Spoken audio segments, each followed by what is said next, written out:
Okay, thank you, Ishmael from MITS. Good afternoon, colleagues. Thank you for making the effort to come to this special general meeting. Um, we sent out notices. Before that, we sent out an advisory explaining why the meeting had to be delayed, the annual general meeting had to be delayed. And so this is our meeting now where you will let us know what your preference is, whether it is to postpone or cancel, and so on. Um, I am hearing a feedback.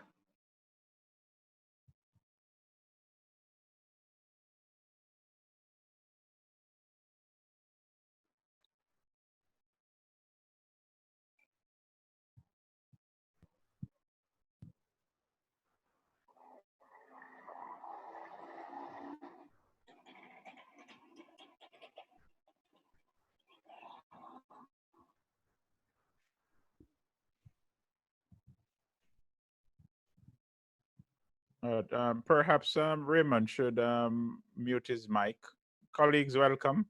I take this opportunity then, with that brief introduction by the General Secretary, to call this meeting to order and ask from the executive side if there is any apology for absence.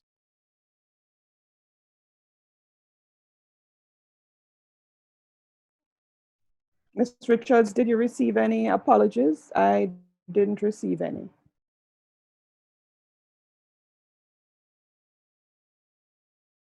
Okay, all right. With that, thanks. We want to keep the meeting as short as possible from this side so that we can entertain as many questions as possible. So I will go to the second agenda item, the context for the meeting. And I want to start out by saying that the COVID-19 pandemic has caused major disruptions to our lives, and there are several threats as we speak to our livelihoods. Suspension of face-to-face classes, restriction in movement and limitation of gatherings, and other measures that have been promulgated by the Prime Minister over the past 2+ months have severely tested our patience, our fitness, and our resilience, while we did everything possible to remain safe and sane. I want to express profound thanks to all of you for the efforts you have put into the emergency efforts to complete this semester. A big thank you. On your behalf, we held the view as the executive that because of the exigency of the situation, we would continue with the emergency measures put in place to complete teaching, to deliver course and program content, and carry out student assessments using the RVLE platform.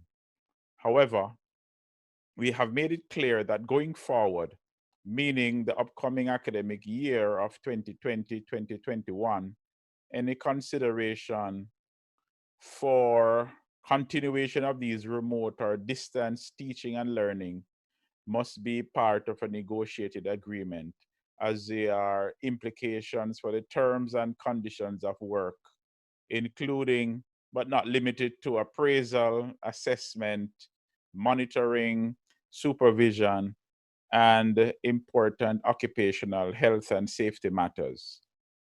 But colleagues, disruptions have never thwarted the efforts of the union, and COVID will not hamper our efforts to continue to effectively carry out our constitutional mandate of representing your rights, to the rights of all workers within the bargaining unit, whether the persons are academic, senior administrative, or professional staff.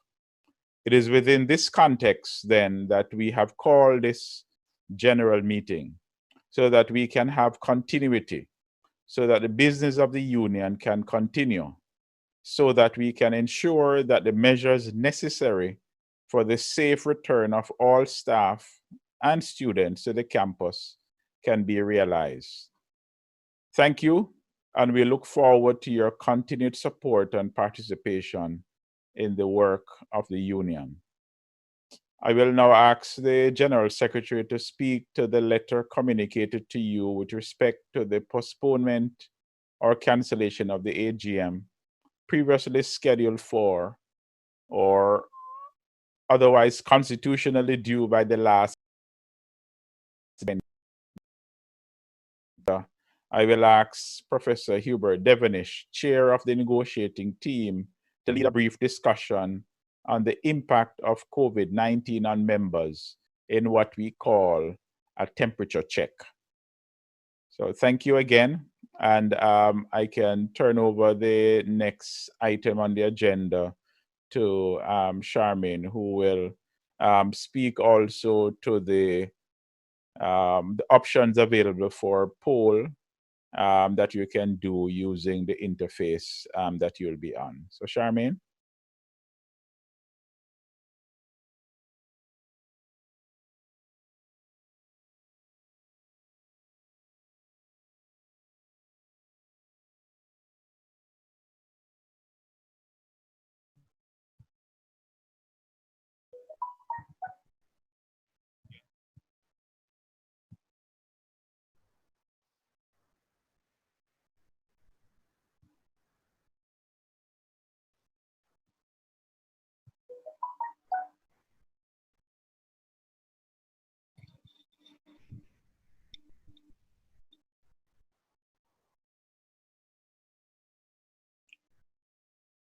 Thank you, Paul.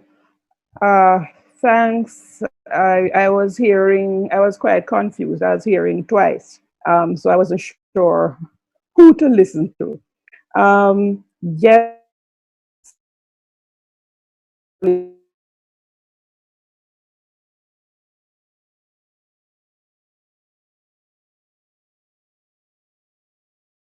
general meeting, which was the government's restrictions against meeting and just the general disruption that COVID-19 had brought on our lives.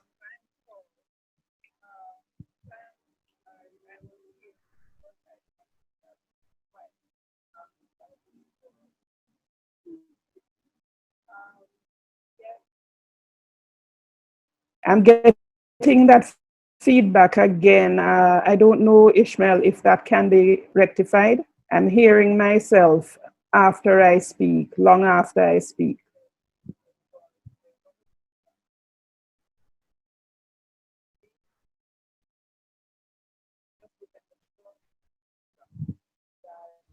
It could be that somebody's mic is open.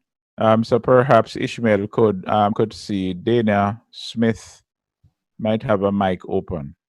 But so please continue as best as possible because the members are Right. still So, online. Right?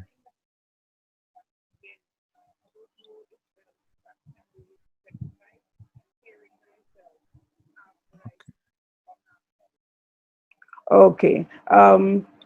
So we indicated in our advisory that we were asking you whether what your,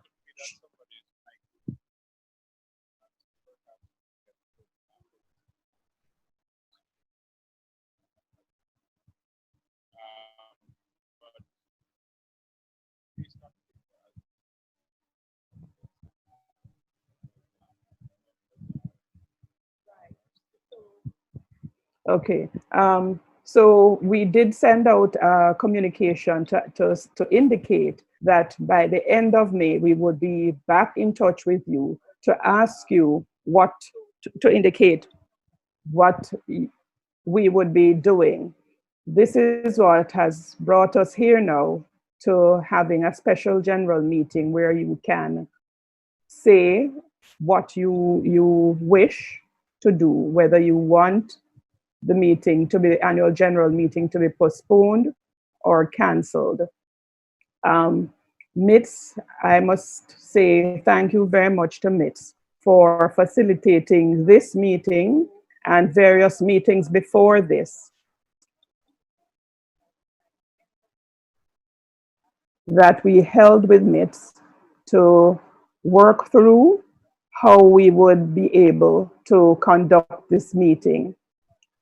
You would have seen a link sent to you earlier with your ballot for asking you to indicate what your choice is. You will be able to vote between 12:30 and 2 today. Of course, as in any good democracy, you can only vote once. Um,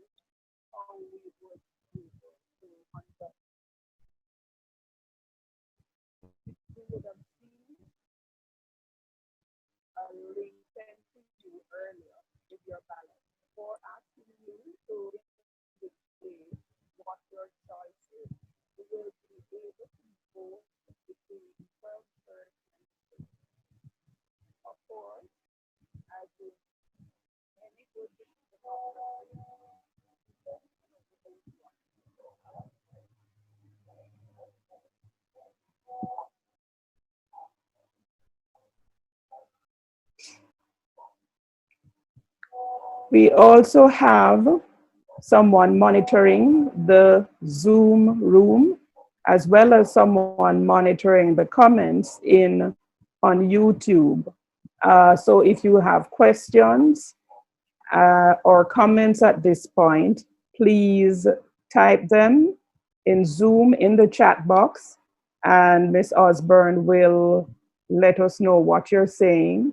And over in on YouTube, Miss Smith will let us know what the comments are coming from you so that we can take them. But just to note that it is 12:30 by my clock, and that means that people are able to vote. But it would be best if you vote after you've asked whatever questions you may have.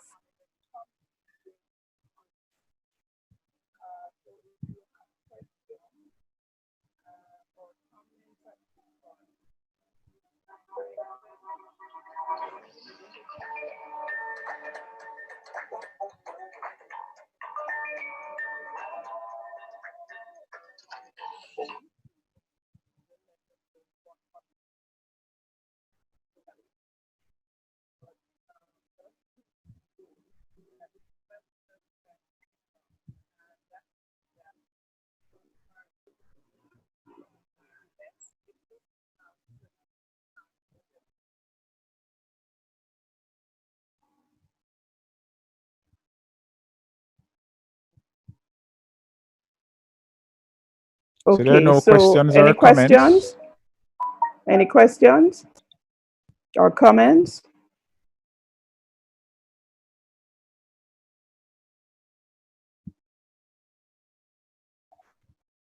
Ms. Smith, any comments over in on YouTube that should be shared?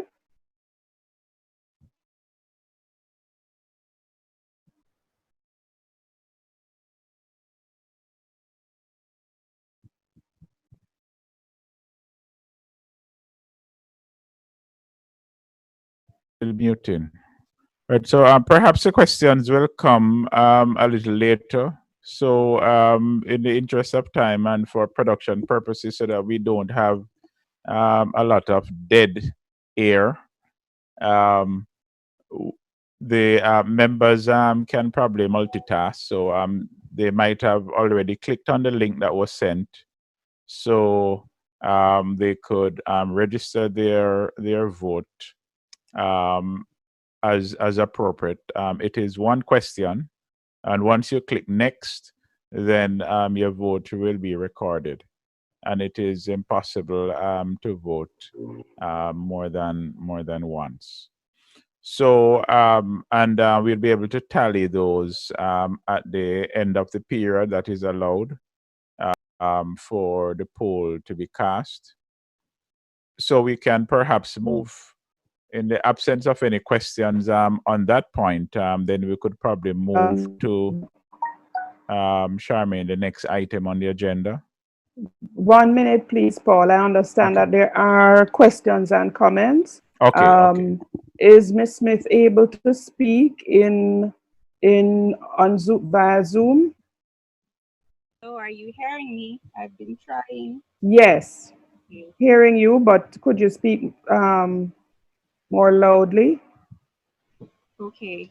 Persons are asking just for confirmation of the survey, if it is a Qualtrics survey that was sent out. And they're also asking if there is a proposed schedule for the postponed AGM.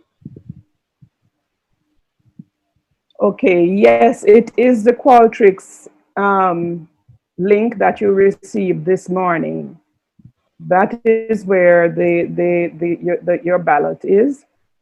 And as Paul said, there is one question, and you either choose postpone or cancel. What was the other question? Persons are asking for the timeline for the postponed meeting. Okay. Paul, do you want to take that one? I could. Thanks, Charmaine. Thanks for that question. The timeline is going to be governed by several things coming together. So, at the heart of whatever we are able to do is governed by um, the the promulgation. I'll use that term by the Prime Minister in terms of um, guidelines for gatherings, for physical distancing, um, and so those will form a part of whatever decisions can be made in relation to having an AGM. Now, you might be aware that effective the 31st, at the expiration of the current stay-at-home restrictions, that staff members are allowed, where possible, to return to work. I left the COVID emergency meeting before coming to this meeting, where we were discussing the possibility of a phase opening from next week of the campus, because all of the measures are not in place, and it will take some time with policies just being drafted, and the need to have funds available for implementation of these, that it will take some time in terms of when all staff members will be able to return safely to work. So we wouldn't be able to give you a time, definitively at this point, in terms of when we would be able to have the AGM, because the projection is that COVID will be with us for some time, and the restrictions in terms of, or the limitations for gatherings, physical distances, will actually continue um, throughout most of the remaining months of this year.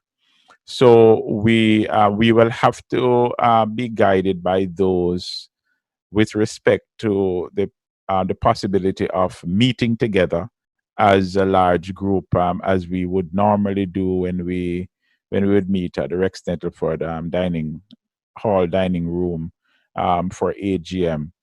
And so if we decided, for example, to postpone, we would have to come back to another meeting with an update to say, okay, by September, what is the likelihood, given that several other things should be happening. And so I wanted to, to frame the response in that way, so that you have a sense that we don't have any specifics in terms of when certain restrictions in terms of gatherings are actually going to be lifted in the near term. Um, so that should assist in terms of, well, if we decide to postpone, then we would still need to come back, based on whatever guidelines are in place, whether at the campus level or from the Minister of Health and Wellness or the government of Jamaica in terms of what it is that is actually possible based on the Disaster Risk Management Act. Okay. Thank you, Paul. Any other questions or comments?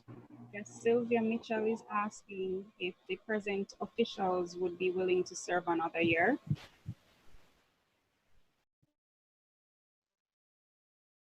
Right. So I think several persons have indicated that they might be available to serve another year, but I don't think they are presumptuous to indicate to confirm themselves. But by virtue of what the membership indicate, that a vote, for example, to cancel the AGM would carry with it, and I would be guided by the legal minds, the authority of the executive and elected members to continue until such time when another AGM is called.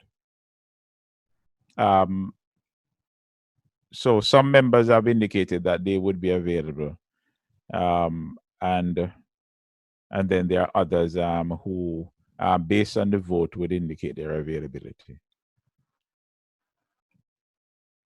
Sylvia, it was just about the time when we would have been asking members, sitting members or serving members, whether they'd be willing to return or not, that the restrictions hit. So we didn't get around to getting a good sense of who might have been willing or who might not have been willing to continue to serve.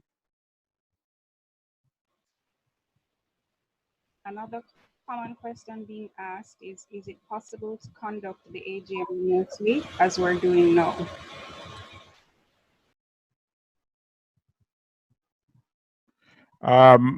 Okay. I could take that. Although I think Donna is online as well. Who Yes, she's is here. right? I did check the participant list. All right. So I will defer to Donna so that she could comment on that. Good afternoon, colleagues.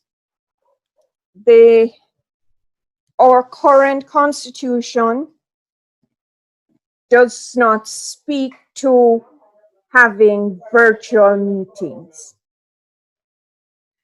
And so we are in a constitutional dilemma because we have nothing to guide us for a situation like that. Having looked at this, we recognize that we would have to go back to the Constitution and revise to ensure that we can capture situations such as this, that we are allowed to do some sort of virtual meetings and put measures in place where we can then ensure that the votes that we are seeing are coming from our members. We would need, I imagine, 2/3 of any meeting with a sufficiently large number to be able to direct the executive to consider such a scenario. But right now, we have nothing that gives us any direct guidance or allow us to have a virtual meeting.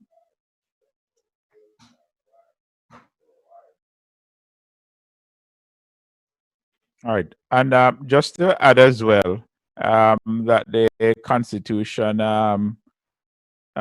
any changes to the Constitution would need to be ratified at an AGM.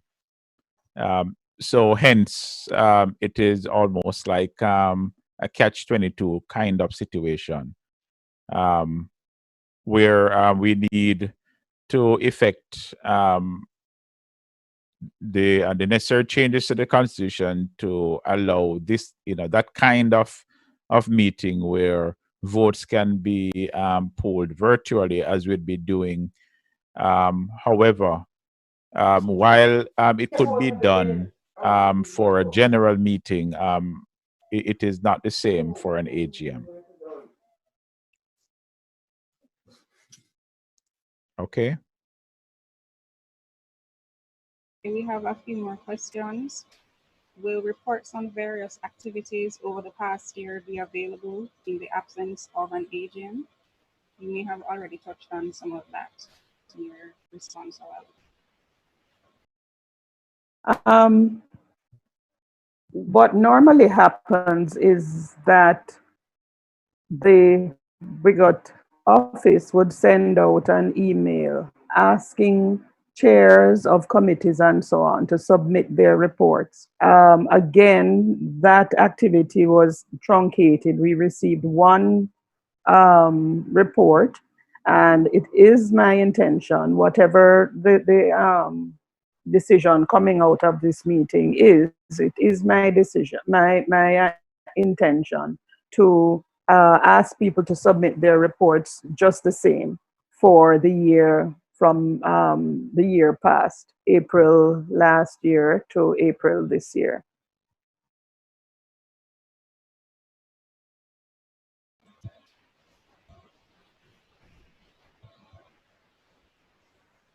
Okay, a follow-up to the question would be that in the absence of an AGM. Not hearing clearly. Pardon, are you hearing me? Yes, this is a little better. Okay. A follow-up to that question was, would the present persons automatically serve for another year?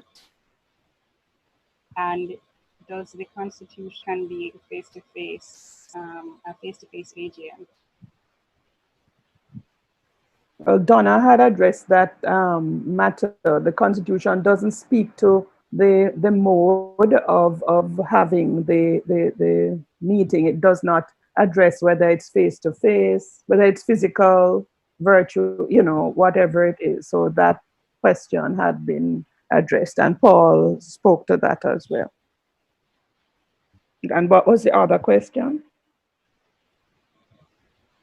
This may have already been addressed, just for confirmation though. How can a revision of the Constitution be effective given our current realities? No physical meeting that holds vote. Persons asking Right. for the number of the membership and what that would mean for the quorum. I think Paul addressed that one. Well, partially. I think what would need to be followed up with would be the submission or submissions from members with respect to the relevant changes. So these would be in the form, Donna, of resolutions, so that there is sufficient time between the receipt of those and whenever the AGM is called, so that those can be properly then taken at that AGM whenever it is called, and then the changes to the Constitution would be effected. I think that is my understanding of that process. So there is a process for the receipt of recommendations, amendments to the Constitution, and but the actual change to the Constitution would be voted on and agreed at an AGM.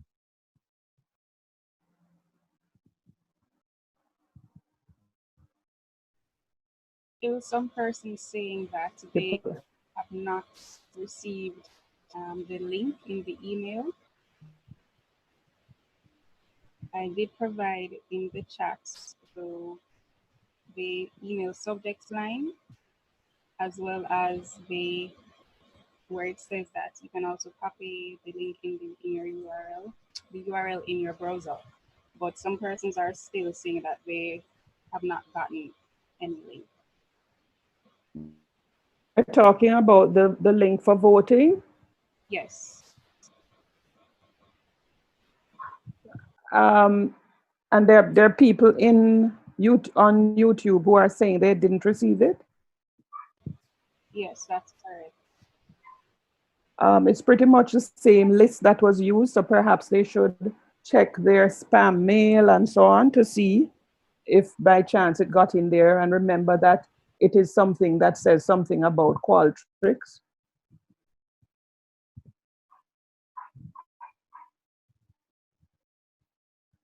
Also, as a reminder, you may vote between 12:30 and 2. I hope people who are not able to, who haven't seen the link will see it between now and then.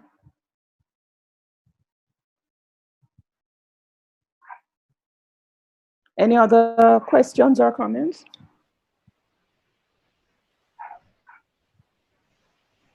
I think I see a raised hand from Colette, Charmaine. Yes. Okay, Colette, you have your hand raised. Yes, the link for the voting is a separate email. That the Yes. subject is the subject of that email says special general meeting. It's not the same email with the Zoom link. That's right. And So actually, the ballot came out before the Zoom link and so on. So in terms of timing, that you would look for something that came to you earlier than the Zoom link or the YouTube link.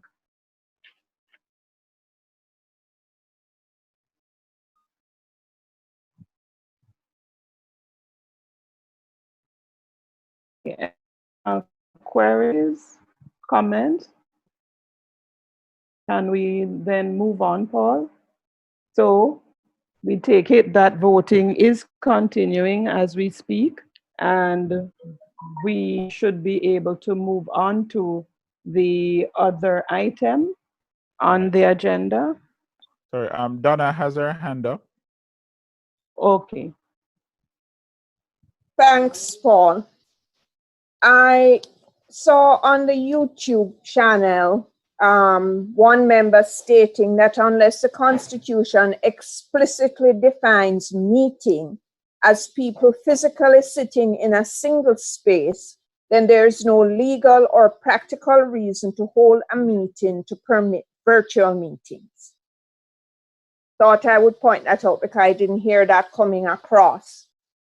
And also members there were asking for a copy of the Constitution.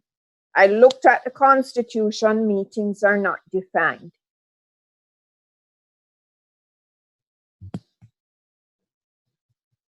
Thanks, Donna. We'll send the Constitution out again after the meeting. Thanks.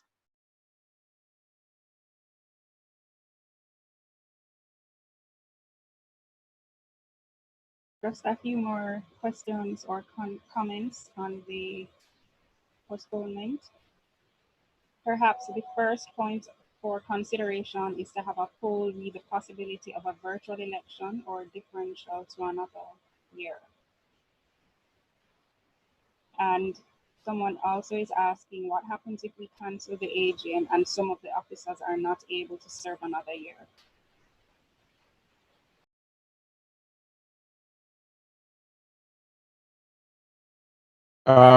Sorry, I missed the first question, but I'll start with the second one, and then that can be repeated. But in cases where a member duly elected is not able to continue, then an acting appointment can be made with respect to filling that. So in the past, for example, we have had resignations of presidents or members of the executive for whatever reason. And during that time, there is the temporary appointment or acting appointment of president and acting VP, for example, until such time when the next AGM is convened so that the business of the union continues. The first question was in relation to, sorry, I missed that. They were asking about the possibility of having another poll, which would have members vote on having a virtual election for differential to another year, or deferment to another year. So in that case, the those persons would be voting in this case for postponement, and then we would have another point where we would meet again to discuss whether we would further postpone or cancel at that point. Am I capturing that correctly? No, I believe they are asking for an option for a virtual AGM. So the existing poll is just either cancellation or to hold the AGM as it is known. But this person is suggesting the possibility of asking for a virtual AGM.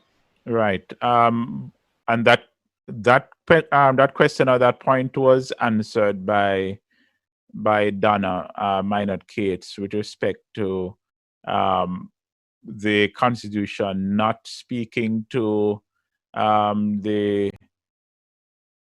host the use of virtual meetings for AGM, and I am rephrasing or I'm paraphrasing that. So the provision to host an AGM virtually is not captured in the Constitution, and so the recommendation that has been made with that regard, in that regard, is to have the Constitution amended so that those kinds of meetings and poll as well, which is an important part of it, would be specifically captured in the AGM to allow both the meeting and the poll to be done. I'm using poll, but perhaps it's not the right word, Carl. It should be voting to be counted in that way.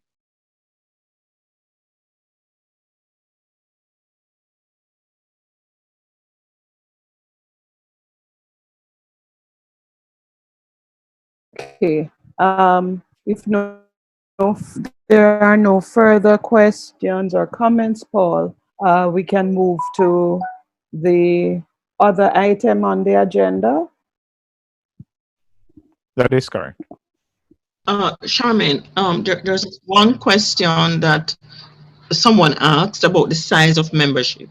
Could you address that? Could you give an idea of what the size of membership is?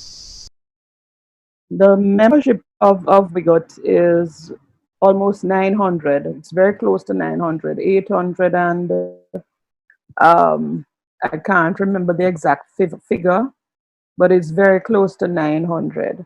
And our membership includes people in Jamaica as well as people who we represent in some of in what is called the UE 12+2. That is countries such as St. Kitts, St. Vincent, St. Lucia, Dominica, and Montserrat, for example.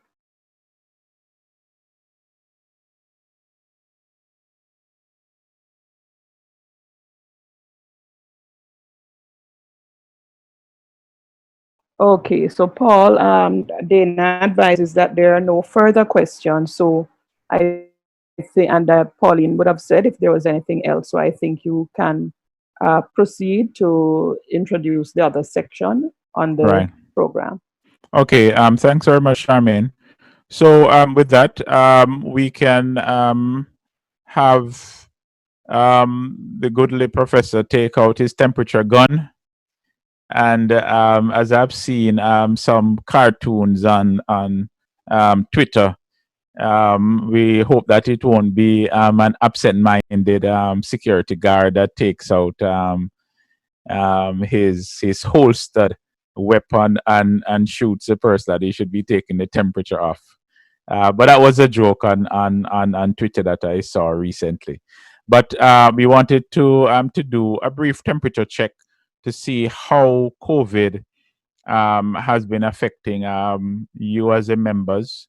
And there is a document, series of questions for participation that was sent out by the executive or the management committee asking for suggestions. So I will invite Hubert now to speak to that and to get any feedback in relation to how COVID has been affecting you. So over to you, Hubert.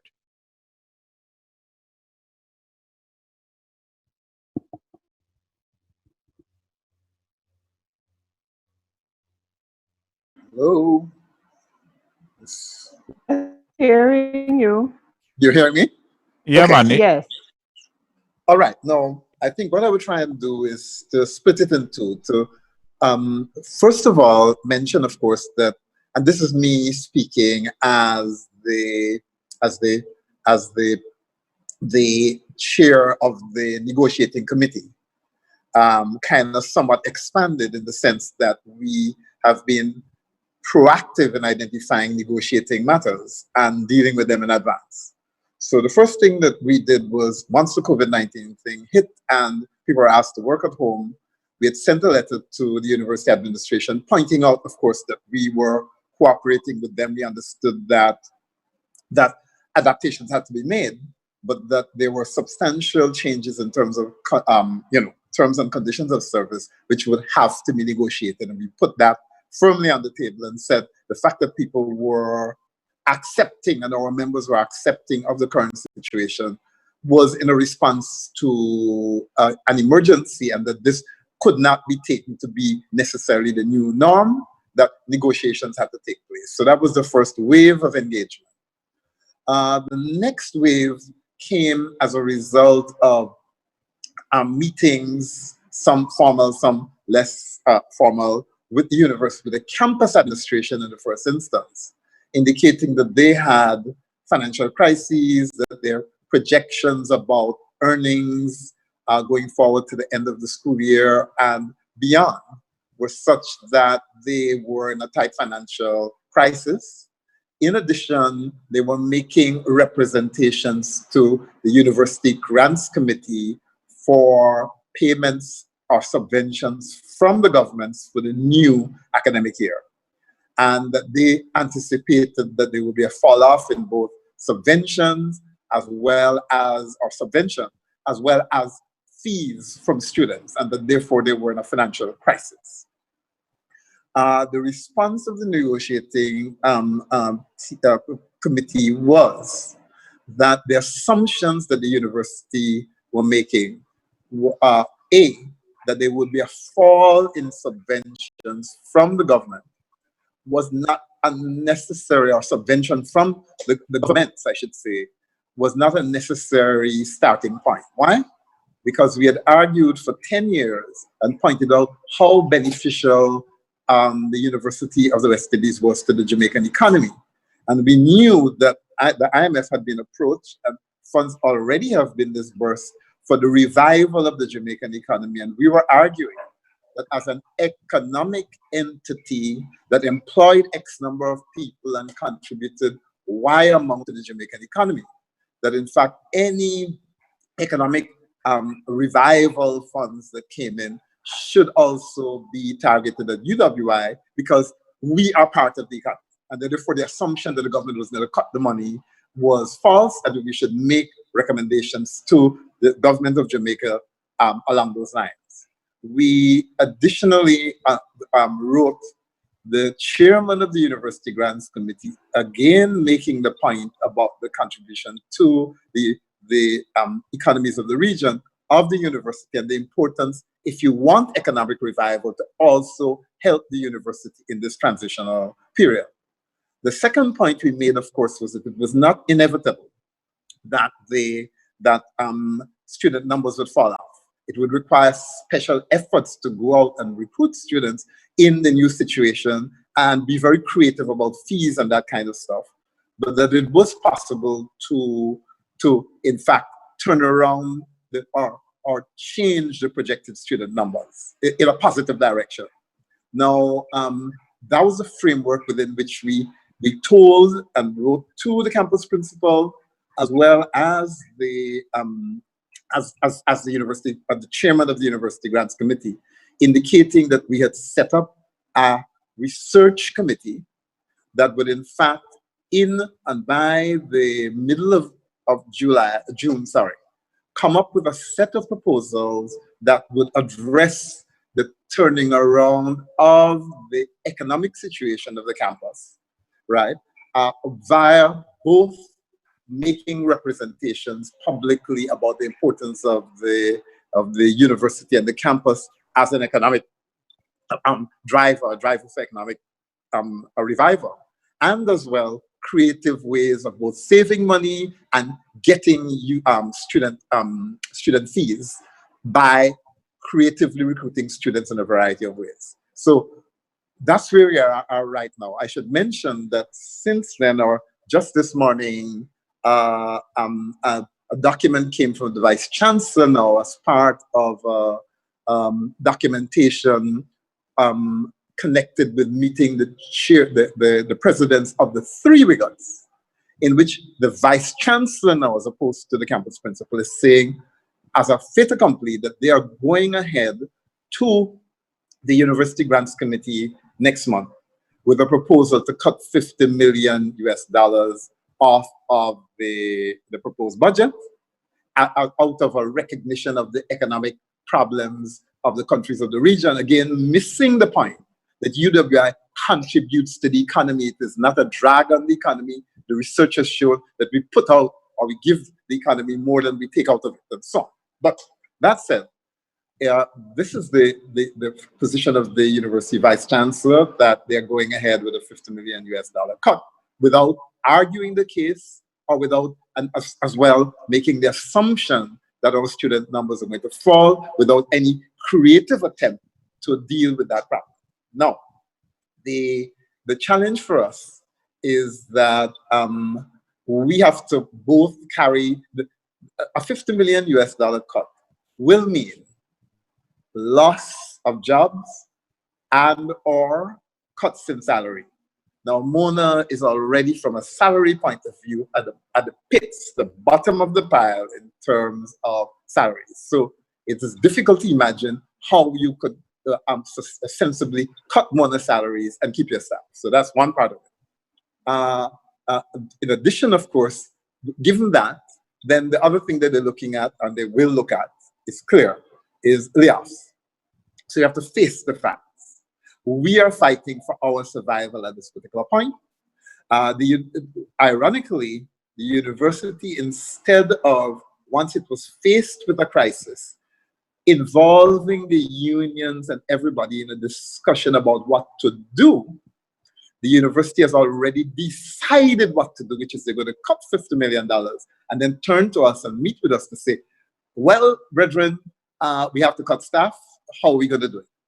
So the only way forward, certainly speaking, I think from my position as chair of the negotiating subcommittee, is that we have to get the research done and we have to wage a public battle. We have got to win the public to our side to understand that we play an important role in the society and the economy of the country. That in fact, supporting us in this turnaround period with an additional subvention is not a gift. It is actually a stimulus to the economy. And then simultaneously, we have to go out and provide higher education opportunities for more and more people in a creative way, while in fact, and as a result, increasing the income from fees in ways that are very creative. Now, the research team is working, and over time, you will see the fruits of that research. We have sent out as well to members a request that if you've got any ideas about how to make money, save money, etc., let us know. We want to incorporate that into our report. But at this particular point, we will of course continue to make our representations university internal once we've got reached the particular positions. And we've got to do it fast. But at the same time, we can't rely on the university to listen to us. And so the recommendation of the negotiating subcommittee is to wage the battle publicly in the form of press releases, the media, etc. This is a battle for jobs. And we have got to be aggressive about it and not sit down and wait for them to come to us in July or August and say, we have 50 jobs we want to job. We have got to fight for our jobs by being proactive. And that is what, on behalf of the union, the negotiating subcommittee is proposing to do via the research and via a controlled and organized public relations campaign to ensure that, in fact, the university doesn't simply go down the path of job cuts that they are proposing to go down. And I think that kind of summarizes where we are at right now.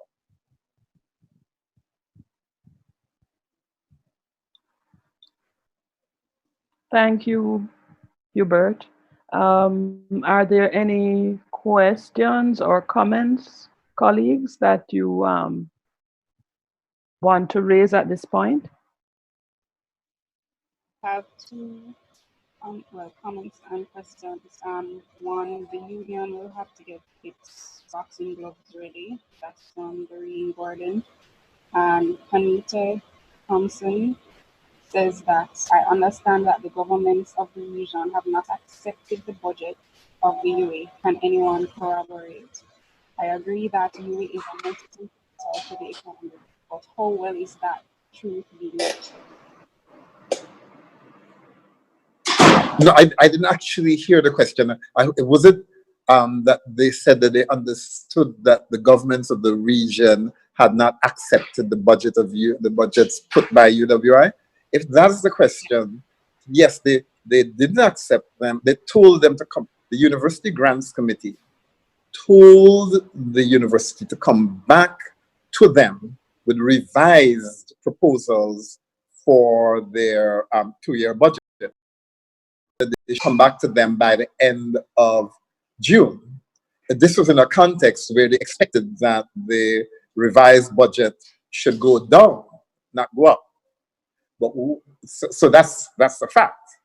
But do we simply fold our hands and say, okay, the governments or what have you? No, the answer is that the governments respond to public pressure and public opinion. Our job is to win the public opinion to our side. And this is what is being proposed. Not to sit down and accept a 10% cut or $50 million cut, which means jobs, but to say we can do it differently. And therefore, here's the research which allows the public to pressure the governments, or at least allow our government in Jamaica, or public in Jamaica, to pressure the government to act in a way which is in the interest of the government's economic revival program anyway. So that's where we are going.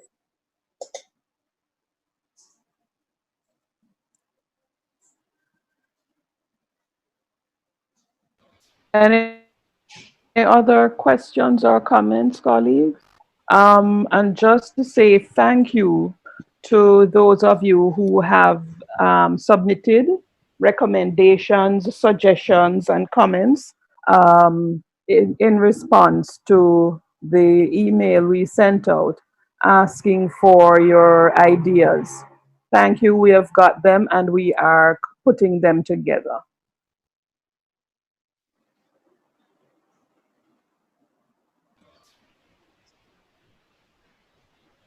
Any questions or comments through Zoom or?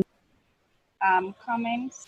I applaud this strategy underscoring the already very low MONA salaries relative to international standards. And a question, do we realistically think the Jamaican public will have any interest in batting for us not to lose jobs or have our salaries cut? Okay, as I'm speaking, well, if you don't have any faith, then don't do anything. Just simply wait for your jobs to be cut. Okay? So the point would be, at the most pessimistic angle, you do what you can And if you don't win public opinion, you then suffer. So the point behind that question could be, why bother? So that's the negative thing. And I'm saying, why not bother? Try, fight. That's number one. But then let me give you based experience. 30 years ago, the salaries at Mona were 1/3 of what they were at Cave Hill. The country was in a great economic crisis at the time. The union said we wanted parity with Cave Hill. We went to, the student body came out on our behalf. The public firmly rallied in our favor, and the government of the day increased our salaries by, I think, in 1 year, 100%, doubled it. So I know that it happened right here in Jamaica before. I see no reason why it can't happen again, but you have to fight. You've got to put your case, you got to get organized, and you got to go out there with conviction that you deserve it. Not a feeling that, oh, we don't really deserve it, we are privileged, and nobody's going to pay us any mind. We are the means by which all the poor ghetto children going to school will make the step forward into middle classhood. We have to be assertive about that. They will support us if, in fact, we put our case firmly and properly and clearly to them. So that's my position. You can't win without fighting. You can't sit down and say you're going to lose before you start.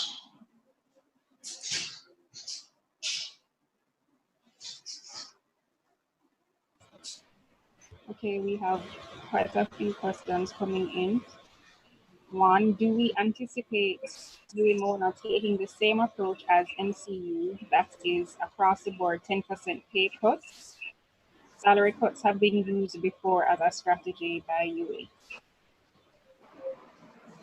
Well, I've never heard salary cuts ever been. I've been at UWI or associated with 42 years, 41 years. I've never heard of it ever having been used here. One, the question about whether people are going to take salary, but the argument is let the university administration has to work with the unions to put the best situation forward and create the best situation possible. If at that point, having invited us in to be part of the decision making, and we have pushed and fought to the greatest extent that the only way to preserve jobs is to do whatever, at that stage you discuss it. You do not start by talking about giving up 10% of your salary. That's madness. In a situation where your salary, we are supposed to get a 5% salary increase next year, and that is not going to even put us remotely where Cave Hill is. We are not competitive. Our salaries are piss poor. Why would we even want to consider that at this stage? That is madness. It's a suicide. You may, in the end, take the 10% cut in salary and still get redundancies, because the university budget is based on projections. They're not sure they're going to get the things that they claim they're going to get. So they will tell you, take the 10% cut in order to save jobs. And then next month they say, well, the student numbers didn't come in, the governments didn't deliver, we have to chop jobs anyway. So my advice and suggestion is that we fight, and we keep fighting, and we don't give up.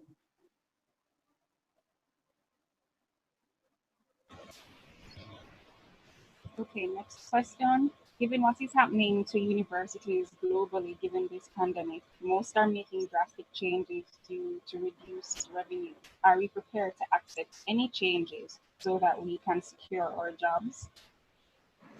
Well, I should ask the members that, but obviously, yes. But those changes have to be negotiated and arranged in a structured way.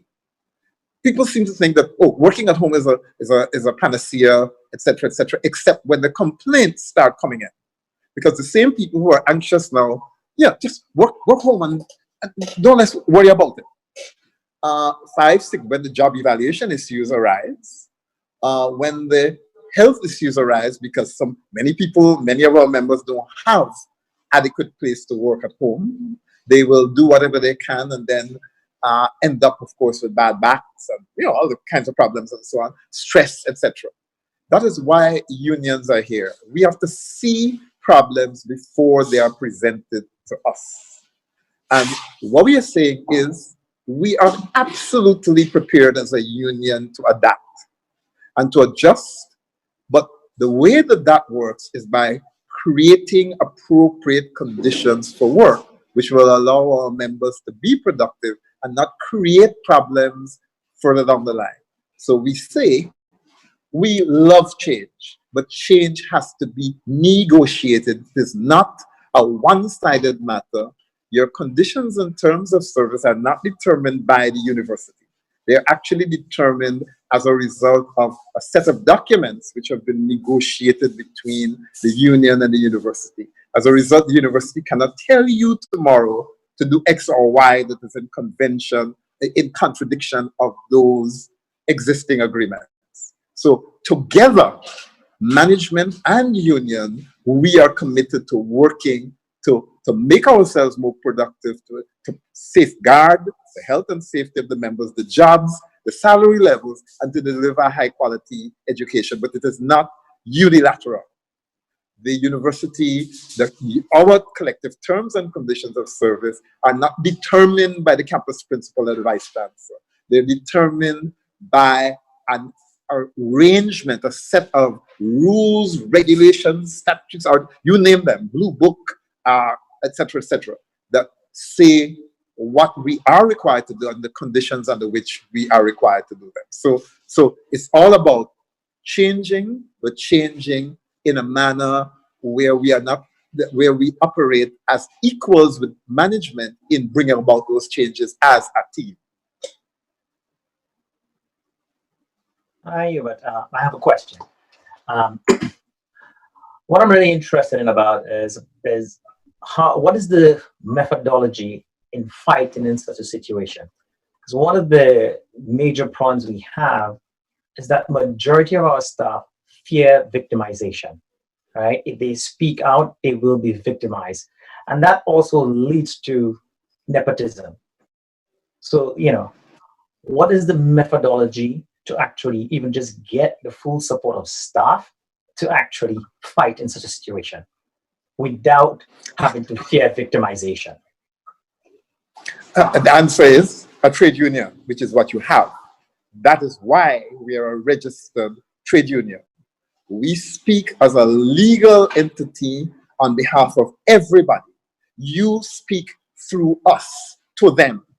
You speak truth to power. They can't victimize you because you're a member of the union and it is the union that speaks.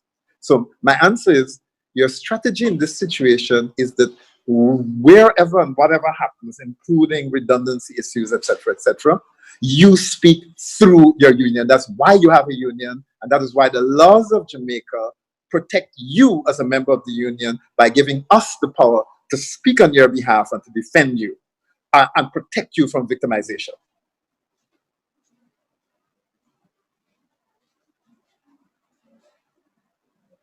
Have some comments supporting the strategy of seeking to show how our work enriches the lives of the ordinary Jamaicans and that we should fight. Another question coming is, are we offering the options suggested after the Wigut call for ideas? For example, cut study and travel grant and book grant, and possibly decrease the previously agreed 7% increase.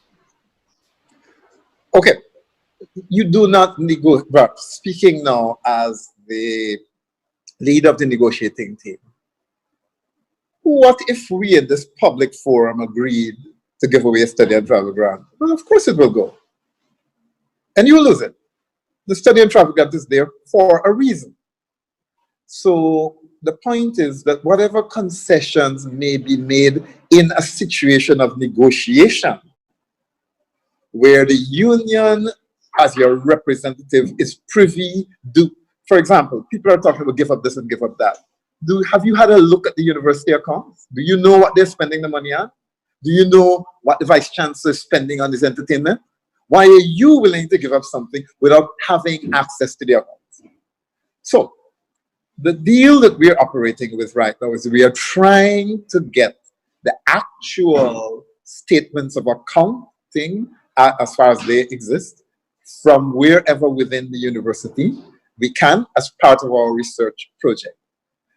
When it reaches a point where we understand what is happening, that we have made proposals and we have squeezed everything that we can out of the system, if there's a shortfall at that point, because we are now part of the process, we are then in a position in an informed way to say, okay, what do we do next? We want to preserve jobs, we will do X or Y or Z. What I'm counseling against is this nonsense of offering up something in a situation where you don't even know what the other side has. That's why you have a trade union that negotiates for you.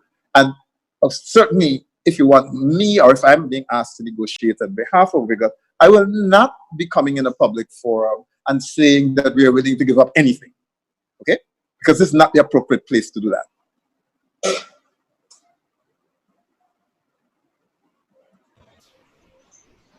Okay, next question. Are there public health guidelines that you will be implementing for staff going back to work, especially if this will involve face-to-face interaction? Right, clearly. Well, obviously those things exist or are going to be developed and devised, and we will have to help devise those. What we are saying is that we will negotiate based on the best available information and advice. Terms and conditions of service for your return to work, if the plan is to physically return most of us to work, based on the best available advice and information. That is why you have a trade union. At this moment, obviously, I don't claim as the leader of the negotiating team to be an expert on public health, etc., but we will, in the negotiating process, ensure that we are properly informed and that we negotiate the best set of circumstances for any return to physical interaction on campus. Thanks for that, Hubert. And I want to just raise here a comment or a question asked by a member. I received a question this morning about the government's decision that we should resume work on June 1, except for people with comorbidities and so on. And the person was asking what the university's position is on that. Okay, well, the university can have any position they want. The union that represents you and is a party, a signatory to joint collective agreements, as well as all of the other terms and conditions of your contract, whether they are in the piece of paper you signed or not. We have said to the university administration, going forward, you have got to negotiate those terms and conditions of service in light of the new situation. And clearly, obviously, the letter mentioned the requirements, the health and safety requirements for return to the campus. So the situation is that no member should feel coerced or forced to return physically to campus in the absence of a negotiated agreement that you are aware of. We have already put these issues on the table 2 months ago in a letter. The university administration is yet to address those matters. And in those circumstances, you are entitled, in the absence of a negotiated set of rules and regulations governing how you return, to use your common sense and to protect yourself, knowing that you have the protection of your union. As the previous question said, what is the modality for protecting you from discrimination? Being a member of the union that it protects your terms and conditions of service and protects you from victimization. Just to say, Hubert and colleagues, to be fair to the university, they are locked in meetings between the MONA, Occupational and Safety and Health, and the COVID emergency team, developing appropriate standards and policies which which will guide the return to work, and also for cleaning, sanitation, etc. And the principal is expected to give a statement to staff members and the public as well, ahead of the May 31 deadline for the expiration of the stay-at-home restrictions. So, But just, sorry, go ahead, sorry. no, go ahead. I was going to say, that's fine, but the principal still has to negotiate with the union. The union still has to find those terms and conditions acceptable. And that's the key point, that yes, agreed. I'm sure he's doing a wonderful job getting everything in place. But even if it is to have a meeting in which we say, this is absolutely brilliant, wonderful, okay, our members can come back, the procedure still has to be, at least from my perspective as a negotiator, that they come to us with their standards and say, these are wonderful international standards, and we say, okay.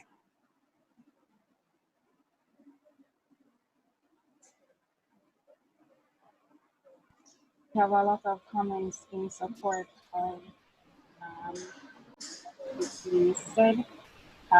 Going to a question: can we not put on the table a no cuts, no loss option in exchange for, say, a 40 to 50% cuts in study and travel, only with a plan forward by campus for getting it back by, say, 2020, 20.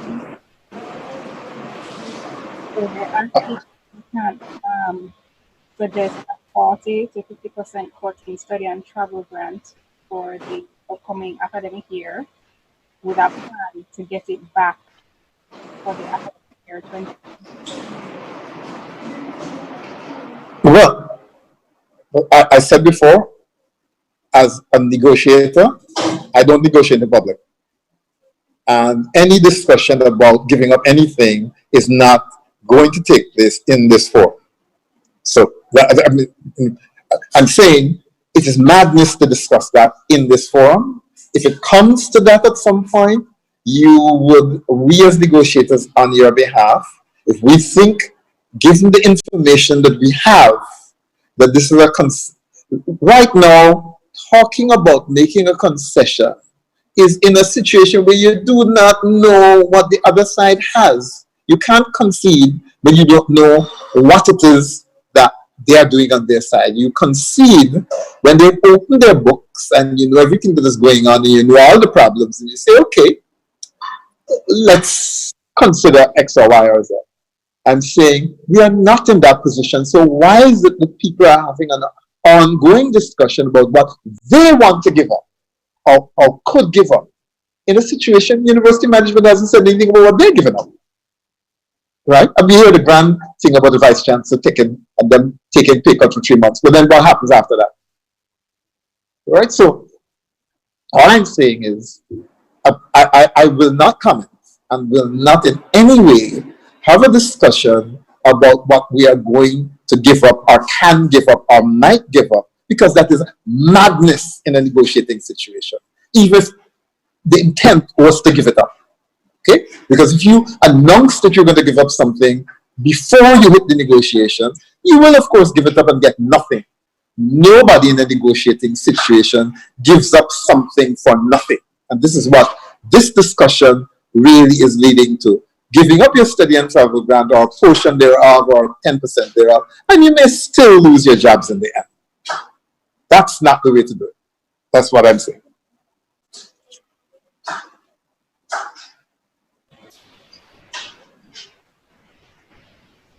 Okay, we have another question. How effective would deferring benefits aid in cost-saving measures? There's some research being done as to the cost or benefits of the options proposed. Okay, but I think I'm not hearing the voice, but I think the question was how effective would be the research, or more likely the campaign, based on the research. And so I can't answer that question. But there's two options here. Don't do the research and don't do the campaign, right? Or do it and see what happens. So to ask me the question, how effective is going to be, I don't know. Nobody knows. The option for us, right, nobody can give you any assurances about anything, but then your jobs are not assured. So in a situation where your jobs are not assured and a proposal is put on the table to fight, what is the question about how effective the fight is going to be is a non-question. You just fight. You do the best you can.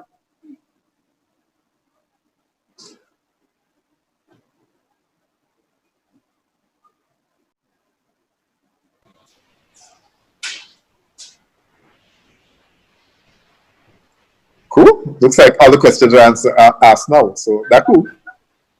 A lot of the questions coming in, you've already touched on, talking about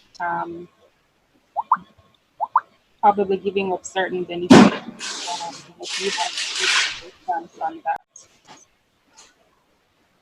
A lot of comments, as I said, in support of the point.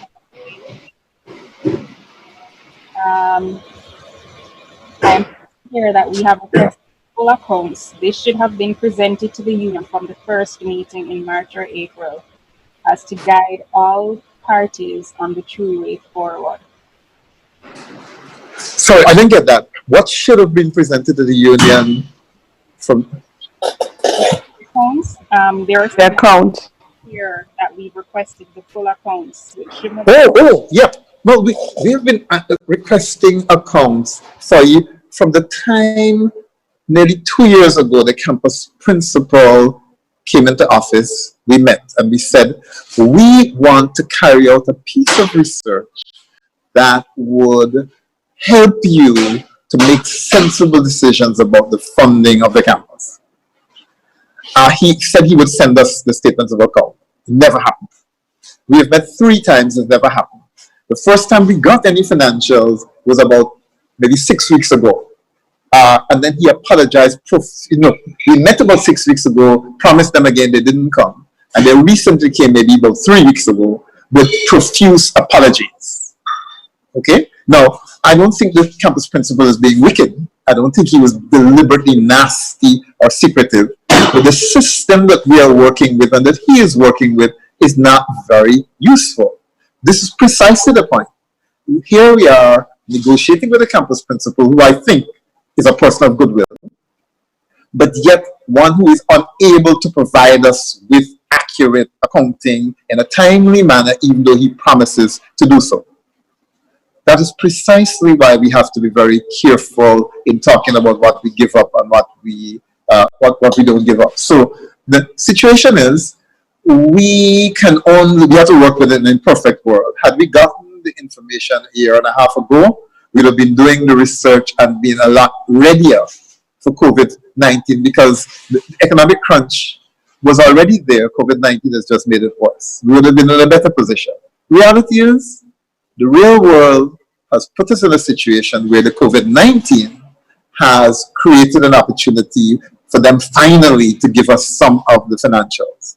And we're working with that to do the best that we can to save jobs, and as well, not just to save jobs, because it sounds defensive, but actually to save education, to be innovative about education, pull in many more people than otherwise would have gotten into higher education, and as well develop the economy, because we actively contribute in very, very important ways to the economy. We're talking about the tax take and the active generation of wealth on an ongoing basis, not simply in the training of students who will contribute later on. So it is what it is. We got the information now, we have to fight now. We can only do what we can do.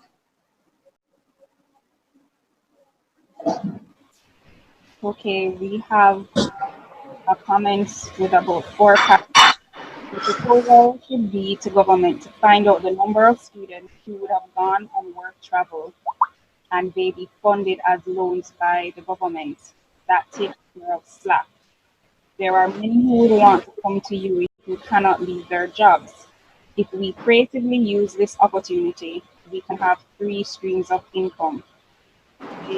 For regular students remain, as their funding would be guaranteed by government as loan to UAE. lost the other. Second, we have the virtual class where all our courses are available to students who cannot attend face-to-face, but who could log in as we are currently doing virtually. Thirdly, we have evening and weekend programs admitting January and May. Okay, it's some. I haven't heard all the suggestions, but I heard enough of them to know that they are along the lines that we are thinking. I'm hoping that the member has already sent in those recommendations to us so we can incorporate them. But that's exactly how we are thinking. Go out there and get students. Yes, there are people out there who will come in if we are flexible enough and creative enough and configure the educational process to suit them. So we just got to be creative. As I said, from what I heard, the suggestions that I did hear are along the lines that we are actually proposing in our report. But please send the suggestions in because they're straight to our hand.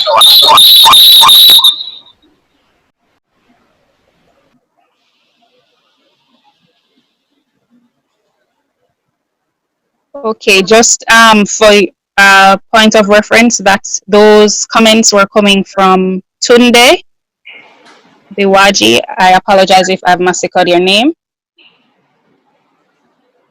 Okay, yeah, okay. Right, Tunde. Right, thanks.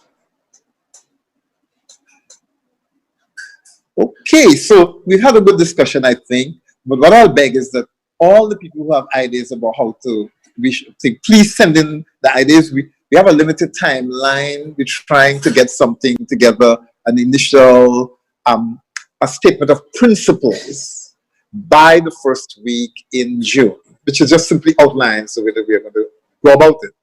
And then within the following week or two to try to get down to the financial nitty-gritty.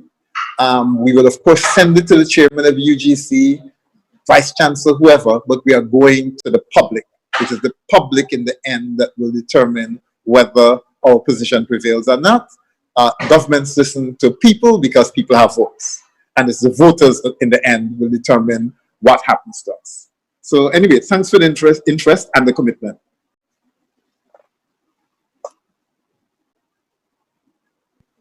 Thank you, Hubert. Paul?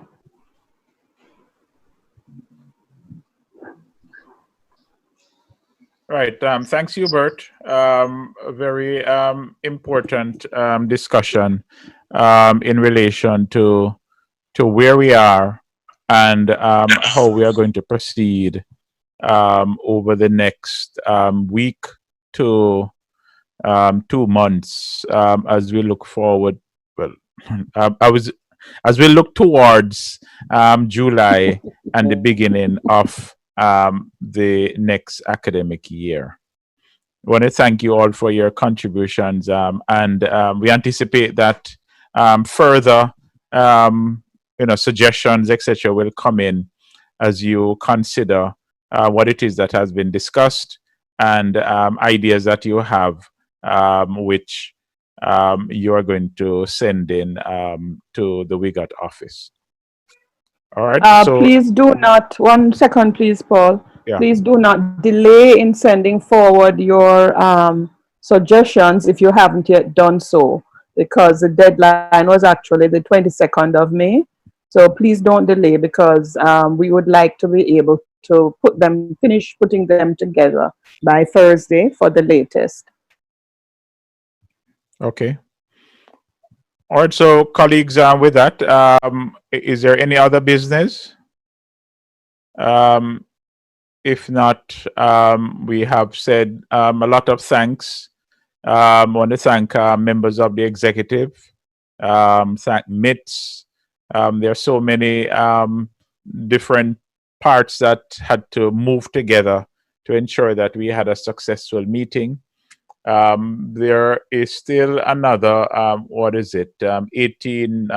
48 minutes, Charmaine, left on the poll until 2:30. Until 2, Paul. Until 2. Oh, until 2. Okay, sorry. So that's 18 minutes left on the poll. So persons who might have joined late or who hadn't yet cast their vote in relation to the poll, please do that, and we will communicate the findings shortly. With that, we can have a motion for adjournment. Can somebody on Zoom, on the executive, please move? Yes, yes, we can adjourn. Okay. I'll stick on it. And Godfrey. Okay, so thanks very much all, and have a good afternoon. Thank you for participating. Thank you. And, I just want to say to the members thanks for turning out. I understand that there were about 195 people in on YouTube. So thank you. 205 at the last count. And can you please resend the link, because persons still it seems they haven't seen it. I don't know if that's possible. The voting link.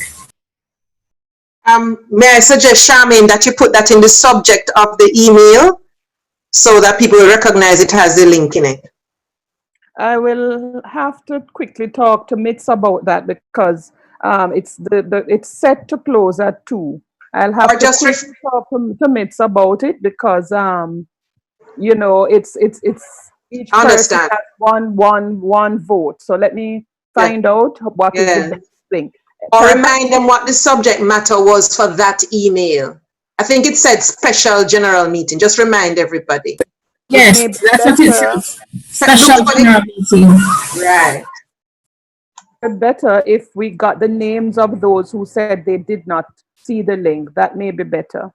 So if they indicated that in YouTube, that would be good, so that we could work with those names.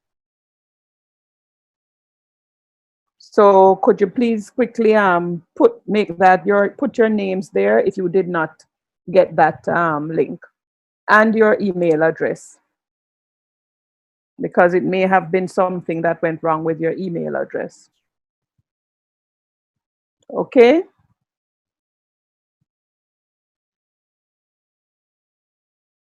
Okay, all. So with that, the meeting has ended, and we want to thank you again for your participation. All the best. Thank you too.